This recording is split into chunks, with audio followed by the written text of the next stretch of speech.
What's up, guys? Brian Savage here with you, and today I got a little project going on, and thought I'd bring y'all along. Haven't done a video in a while, and figured I'd shoot one on this. I have in front of me, this is a Carvin subwoofer, 18-inch, and I forget the model.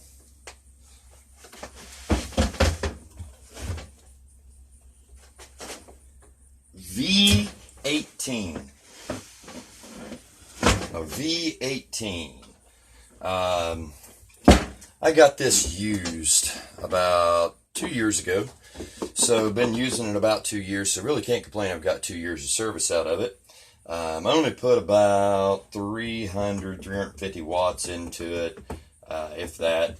It's basically just a little bottom end. We play a lot of small venues and just adds a little punch. So anyway, the last 2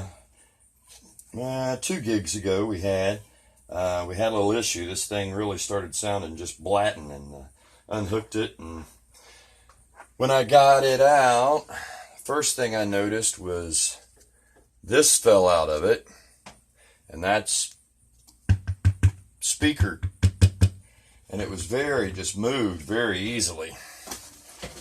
And I don't know if you guys are going to be able to make this out or not. Maybe. I can get it in the light. It's no longer attached. I'm sorry for the glare. That's a horrible lighting, and I apologize. But I'm just throwing things together in here to try to get this done, and never works out as easy as what you want it to. But this is not just about the speaker, it's also about local musicians. You know, a lot of times in the area that I live in, there's a lot of different musicians. A lot of people play music around here. I mean, it's not like any Nashville or anything, don't get me wrong, but a lot of people play music. And I called up a friend of mine, not just a fellow musician, but a friend of mine. That is a fellow musician. In fact, he played drums in a band that I was in with him at once upon a time. And I asked him if he knew anyone that had a subwoofer for sale, either in an enclosure or in a box. And he said, I have one still in a box that I would sell. So I ended up purchasing that to put in this. And thanks, Greg, if you watch these. That was a good hookup, man. And anyway, I just wanted to show you guys that that was something I hadn't ran into before. Now, something that I have ran into before that you might run into as well is when I bought this speaker. Oh, these things aren't light, fellers. You see this lip here? That lip is just slightly, or was just slightly larger than the lip on the other one. And so it does not want to seat down in the hole. However, the holes to mount the speaker do line up with the nut inserts that's in the wood in this one. So what I've been doing is I've been first off, the metal nut inserts are sticking way out, so I started filing them off. I got 2 more of those to file off with a metal file, and then I'm taking a round wood rasp. So let me sit this down here, I'll show you. This is the metal file. I'm taking everything with where the metal is, nut insert, little legs sticking out past. And then I have a rounded saw rasp, and buddy, let me tell you, that will make short work of stuff in a hurry.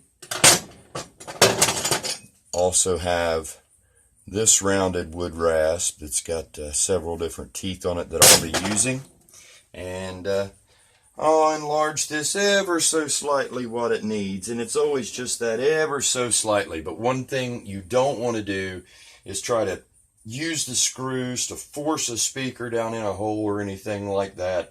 If you warp this, even though this is thick cast aluminum, you can still warp it just by torquing this flange. And if you do, it can cause damage to the speaker. That does make it where you have to replace the basket. That is one other advantage to this speaker over this one. This one's actually a Japanese replacement for a JBL. And this is an actual Carvin. What does it say on it? It says it is a 500, it's a PS18C. Pro Series loudspeakers, 500 watts, 8 ohms. Now, I do run it at 8 ohms, and I have never come anywhere near 500 watts with it. But I am not going to fault this speaker because, one, it has been working. It was probably weak when I got it, and I purchased it used. I don't know what its life was before I got it, so I'm not going to hold Carvin accountable to this thing letting go. It looks like it, I don't know, it may be rebuildable. That magnet, no, that magnet's riveted on. Let me rephrase that. It could be rebuildable.